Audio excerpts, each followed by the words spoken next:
In 1761, Madhava Rao, the son of Balaji Baji Rao, became the Peshwa under the regency of Rakoba, the younger brother of Peshwa. Madhava Rao tried to regain the Maratha power, which was lost in the Battle of Panipat.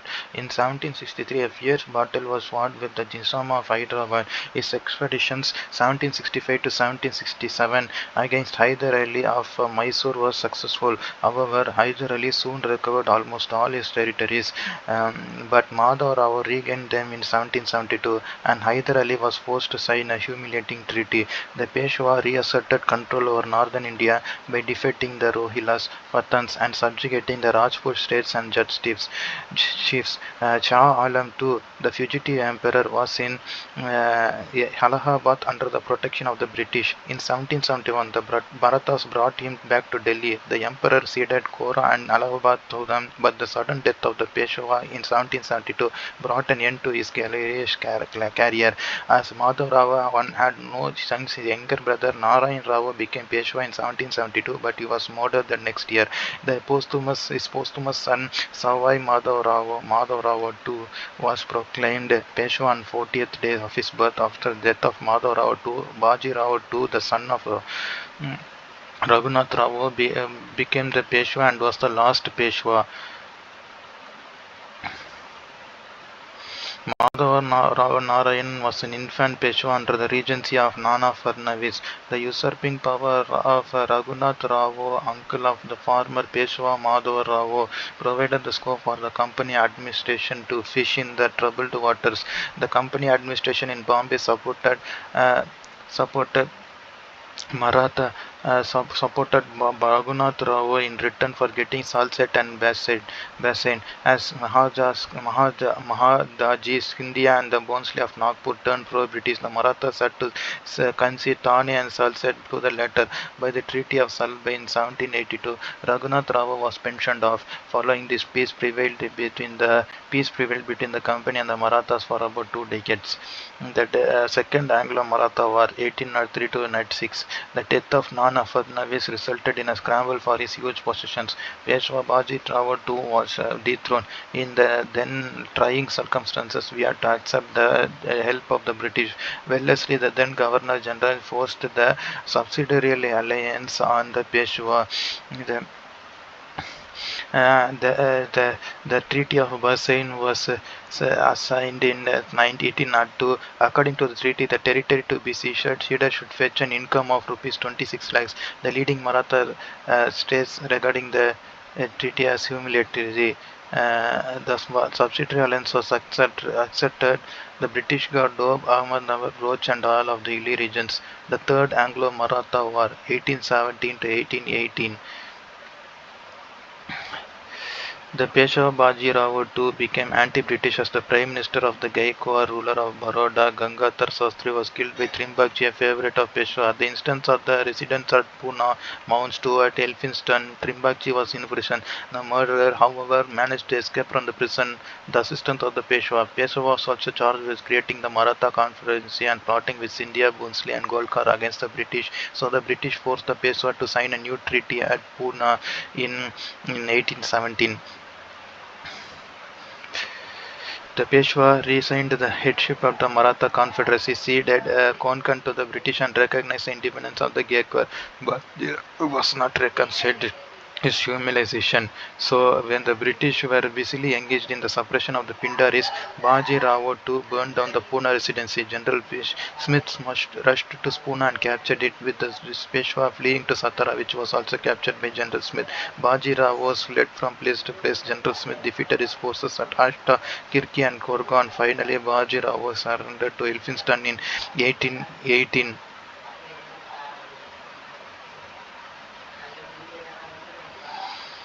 The British abolished the Peshwa office of Peshwa and annexed outcome of Third Anglo-Maratha War. Uh, until his death in 1851, Baji Rao II remained a pensioner with an annual pension. Pratap Singh, a descendant of Shivaji, was made the king of a small kingdom carved around Satara. The Maratha Confederacy, organized by Baji Rao, one comprising Wellesley, Holkar, and Scindia, was dissolved. Mount Stuart Elphinstone, who had been resident at Pune, became governor of Bombay. The Peshwa was once the Ashtapradhan of Shivaji. The office was not a hereditary one.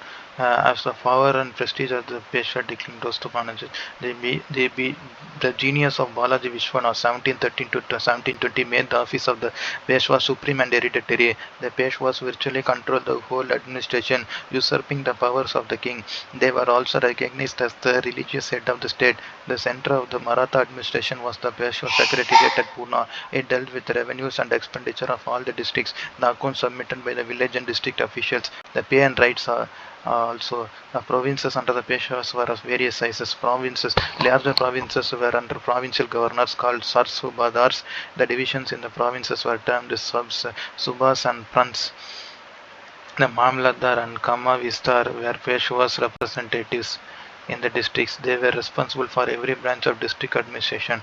Deshmukhs and Deshpandes were district officers in charge of accounts and were to observe the activities of Mamlatdars and Kama Vistars. This was a section of checks and balances. In order to prevent misappropriation of public money, the Maratha government collected a heavy sum rasad from the Mamlatdars and other officials. It was collected on their appointment to a district. In Baji Rao II's time, these officers were auctioned off. The clerks and menials were paid for 10 to 11 months in a year. The village was the basic unit of administration and was self-supported. The Patel was the chief village official and was responsible for remitting revenue collections to the center. He was not paid by the government. His post was hereditary. The Patel was held by the Kulkarni or accountant and record keeper. There were hereditary village servants who had to perform the communal functions. The carpenters, blacksmiths and other village artisans gave compulsory labor. In towns and sites, the chief officer was Kotwal. The maintenance of peace and order, regulation of spices, and settling of civil disputes and sending of monthly accounts to the governments were his main duties. The land revenue was the main source of India. The Peshwa gave the wisdom of sharing the produce of the agricultural land followed under Shivaji's rule. The Peshwas followed a system of tax farming. Land was settled against a dispute amount to be paid annually to the government. The fertility of the land was associated for the fixation of taxes. Income was derived from the forest. Permits were given to on the payment of a fee for cutting trees and using pastures. Revenue was derived even from the sale of grass, bamboo, fuel wood, honey, and the like. The land revenue assessment was based on careful slavery. The villages were originally settlers who occupied the forest. They could not be deprived of their lands, but only the Patel could represent their rights to the higher authorities. One of the sources of revenue was Chauth and Sardesh Mukhi tax.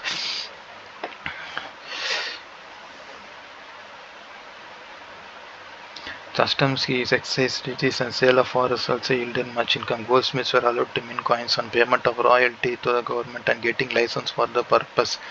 They had to maintain a certain standard. When it was found that the standard was not being met, all private mints were closed. In 1760, and a central mint was established. Miscellaneous tax were also collected. Tax on land held by Deshmukhs and Deshpandes, tax on land kept for the village Maharsa, tax on the lands irrigated by wells, house tax from all except Brahmins and village officials, annual fee for the testing of weights and measures, tax on the remarriage of widows, tax on sheep and buffaloes, pasture fees, hangs on melon cultivation in river beds, succession duty on the sale of horses, etc. When the Maratha government was in financial duty, it levied on all landholders Kurja Patti or Tasti Patti and tax equal to 1 year's income of the taxpayer. Administration of justice also earned some income. A fee of 25% was charged on money bonds. Fines were collected from persons suspected or found guilty of adultery. Brahmins were exempted from duty on things important for their own use. Watchmen, police term. Baji Rao II adopted additional police officers to detect and seize offenders, and police powers were given to the Kotwal.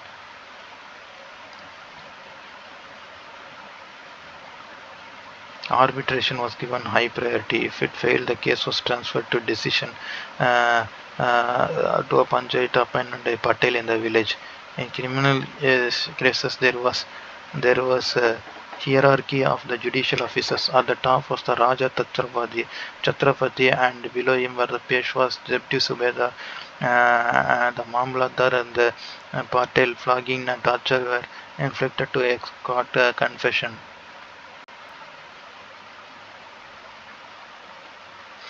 The cavalry was naturally the main strength of the Maratha army. Every Jagidar had to bring a stipulated number of horsemen for a general muster every year. Horsemen were divided into three classes based on the horses they kept.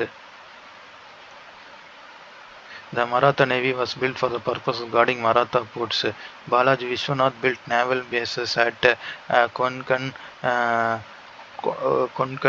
Kanderi, and Vijayadurg. Dockyard facilities were also developed.